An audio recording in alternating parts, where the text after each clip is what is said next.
A Christmas Carol by Charles Dickens. Marley was dead, to begin with. There is no doubt whatever about that. The register of his burial was signed by the clergyman, the clerk, the undertaker, and the chief mourner. Scrooge signed it, and Scrooge's name was good upon change for anything he chose to put his hand to. Old Marley was as dead as a doornail. Mind, I don't mean to say that I know of my own knowledge what there is particularly dead about a doornail. I might have been inclined myself to regard a coffin nail as the deadest piece of ironmongery in the trade. But the wisdom of our ancestors is in the simile, and my unhallowed hands shall not disturb it, or the country's done for. You will therefore permit me to repeat, emphatically, that Marley was as dead as a doornail. Scrooge knew he was dead? Of course he did. How could it be otherwise? Scrooge and he were partners for I don't know how many years. Scrooge was his sole executor, his sole administrator, his sole assign, his sole residuary legatee, his sole friend, and sole mourner. And even Scrooge was not so dreadfully cut up by the sad event, but that he was an excellent man of business on the very day of the funeral, and solemnized it with an undoubted bargain. The mention of Marley's funeral brings me back to the point I started from. There is no doubt that Marley was dead. This must be distinctly understood, or nothing wonderful can come of the story I am going to relate.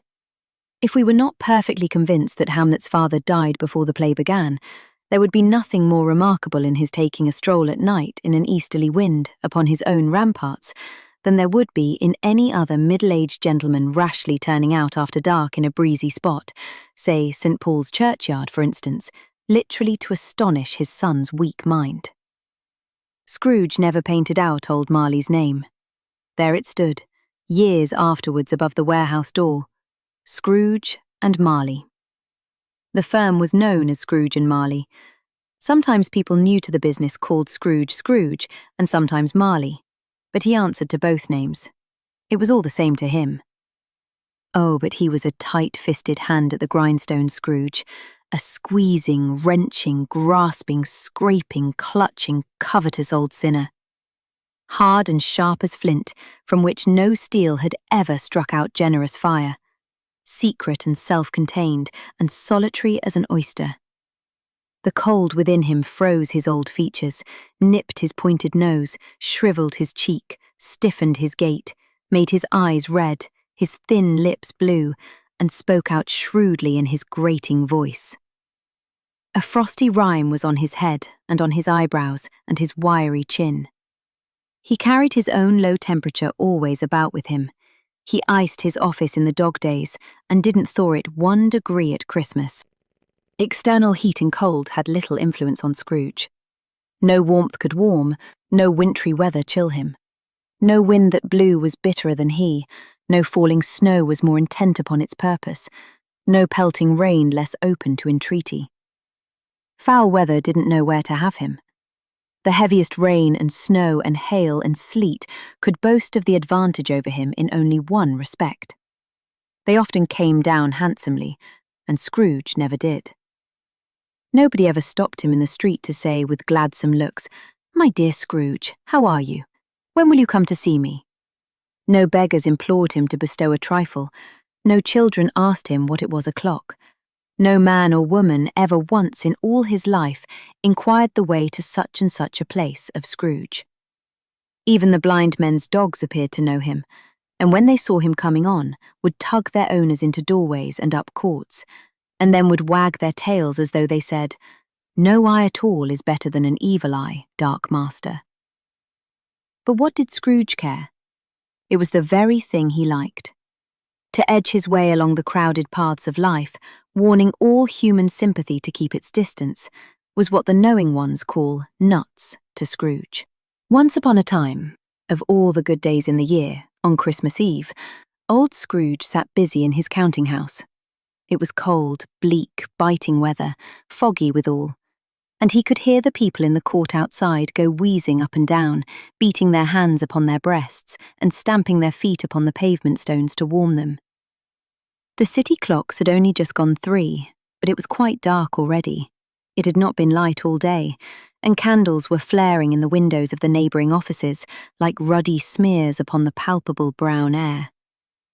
The fog came pouring in at every chink and keyhole, and was so dense without that, although the court was of the narrowest, the houses opposite were mere phantoms.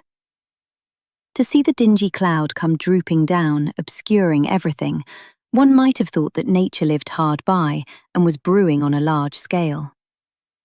The door of Scrooge's counting-house was open, that he might keep his eye upon his clerk, who in a dismal little cell beyond, a sort of tank, was copying letters.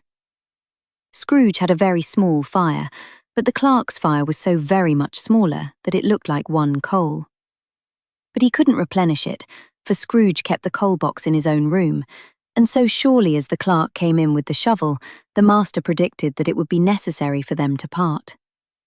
Wherefore the clerk put on his white comforter and tried to warm himself at the candle, in which effort, not being a man of strong imagination, he failed. "A Merry Christmas, Uncle.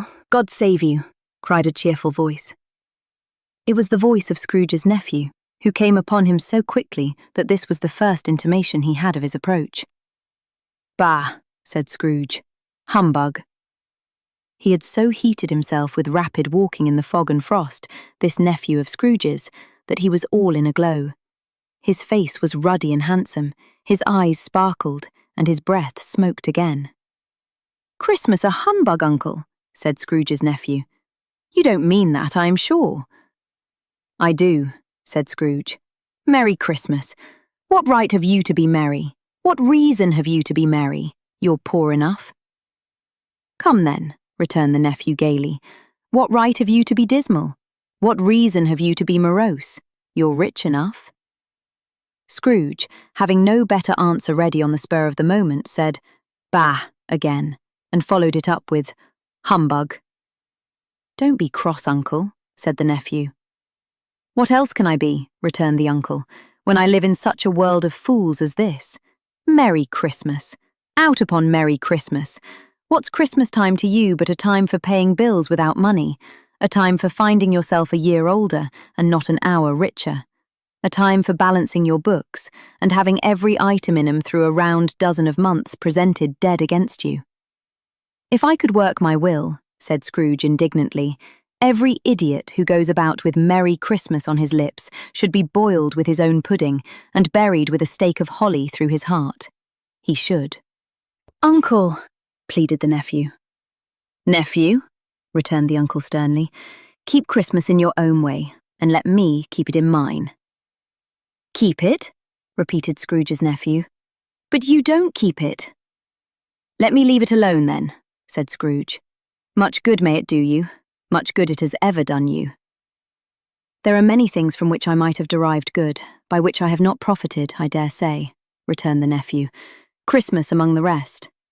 But I am sure I have always thought of Christmas time, when it has come round, apart from the veneration due to its sacred name and origin, if anything belonging to it can be apart from that, as a good time, a kind, forgiving, charitable, pleasant time, the only time I know of, in the long calendar of the year, when men and women seem by one consent to open their shut-up hearts freely, and to think of people below them as if they really were fellow passengers to the grave, and not another race of creatures bound on other journeys. And therefore, Uncle, though it has never put a scrap of gold or silver in my pocket, I believe that it has done me good, and will do me good, and I say, God bless it." The clerk in the tank involuntarily applauded. Becoming immediately sensible of the impropriety, he poked the fire and extinguished the last frail spark forever. "Let me hear another sound from you," said Scrooge, "and you'll keep your Christmas by losing your situation. You're quite a powerful speaker, sir," he added, turning to his nephew. "I wonder you don't go into Parliament." "Don't be angry, Uncle. Come, dine with us tomorrow." Besides, Scrooge said that he would see him. Yes, indeed he did. He went the whole length of the expression, and said that he would see him in that extremity first. "But why?" cried Scrooge's nephew. "Why?" "Why did you get married?" said Scrooge. "Because I fell in love." "Because you fell in love?" growled Scrooge, as if that were the only one thing in the world more ridiculous than a Merry Christmas. "Good afternoon." "Nay, uncle, but you never came to see me before that happened. Why give it as a reason for not coming now?" "Good afternoon," said Scrooge. "I want nothing from you. I ask nothing of you. Why cannot we be friends?" "Good afternoon," said Scrooge. "I am sorry, with all my heart, to find you so resolute. We have never had any quarrel to which I have been a party.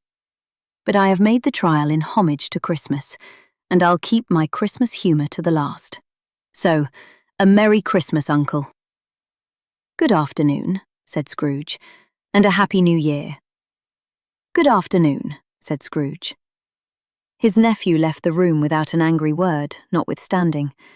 He stopped at the outer door to bestow the greetings of the season on the clerk, who, cold as he was warmer than Scrooge, for he returned them cordially. "There's another fellow," muttered Scrooge, who overheard him. "My clerk, with 15 shillings a week, and a wife and family, talking about a Merry Christmas. I'll retire to Bedlam." This lunatic, in letting Scrooge's nephew out, had let 2 other people in. They were portly gentlemen, pleasant to behold, and now stood with their hats off in Scrooge's office. They had books and papers in their hands, and bowed to him. "Scrooge and Marley's, I believe," said one of the gentlemen, referring to his list. "Have I the pleasure of addressing Mr. Scrooge or Mr. Marley?" "Mr. Marley has been dead these 7 years," Scrooge replied. "He died 7 years ago this very night." "We have no doubt his liberality is well represented by his surviving partner," said the gentleman, presenting his credentials.